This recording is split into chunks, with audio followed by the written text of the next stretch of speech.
And we're back here at Boom and Bust. I'm here with Tom Caldwell, chairman of Caldwell Securities. Tom, what do you see as the biggest risks for our economy these days? What are you concerned about? I think the biggest risk is still government. I don't like to be harping on about that, but I mentioned the word ideologues.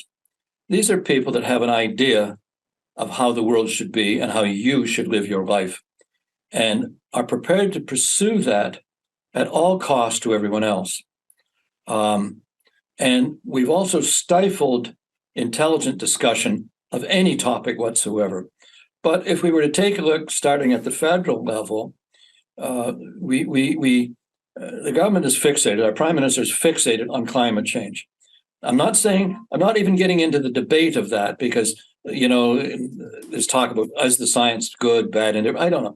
But my basic point is that is dominating the agenda at the cost of national unity, the cost of Canadian companies that are dependent on energy. I mean, for example, every single person that owns a home is paying $50 to $80 a month carbon tax because we Canadians like to stay warm in the winter. That's obscene. The government talks about we want to help people. Get rid of that. Canadians shouldn't have to pay that for heating their homes. That's absolute nonsense. But this cost, this tax, and all the policies related to that, and then the second level of policies relates to any group aggrieved, real or imagined. Money is just thrown at them, and healthcare is another big issue. My wife and I were reaching an age where we're using the healthcare system a lot more. I'm on a first name basis at the drugstore now, as opposed to Canadian Tire. So that's part of getting older. But there's a lot.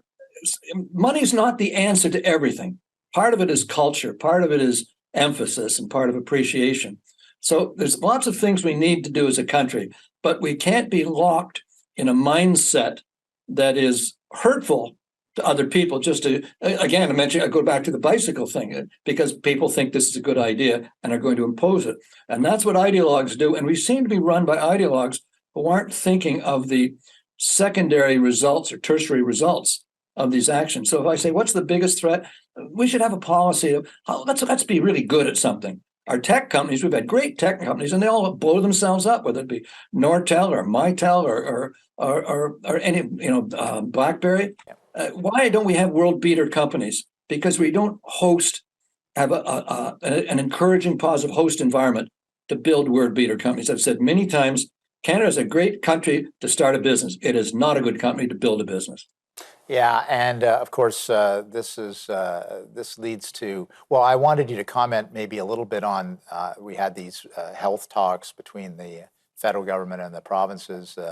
I know it's a little bit outside your bailiwick, but one of the comments that I read was the federal government really had little to offer because the fiscal room is so tight right now. They really can't afford to spend on healthcare. Any comments or thoughts on that? Well, absolutely. If you're throwing money around just to buy votes on short-term measures, and that would be the mantra, either climate change or go buy votes. That's the policy at the federal level. If you're spending money on things that are just going to get you reelected or hopefully get you reelected, you don't have the money. The cupboard's bare when you get to the real stuff that Canadians need. And like it or not, the demographics of this country are such that healthcare, we need to take a look at it, whether it be a hybrid system of public and private. For example, I had cataracts done a few months ago, and that was at a private clinic. And most of them are done at clinics. So we do have a two-tiered system. Right. Already. And OHIP did pay for part of it. But we have to take a look at it. Isn't just money. Money problems rarely exist. They're money symptoms of another problem. And I think we have to really take a holistic approach at healthcare. Now, this is not coming from a disgruntled person. I mean, I've had heart and back issues. My wife has had heart cancer, stroke issues, and we've been well served by the healthcare system. So I'm not coming as a complaint, but there are issues that do have to be dealt with. Yes, and everybody has a story about maybe the healthcare system not living up to its billing. That's for sure.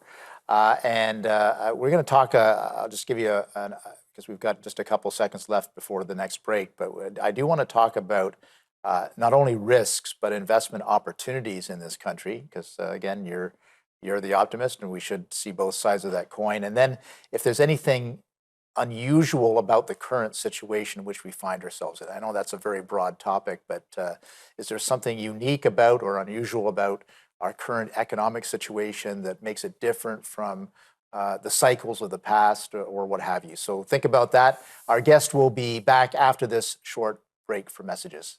Please stay with us.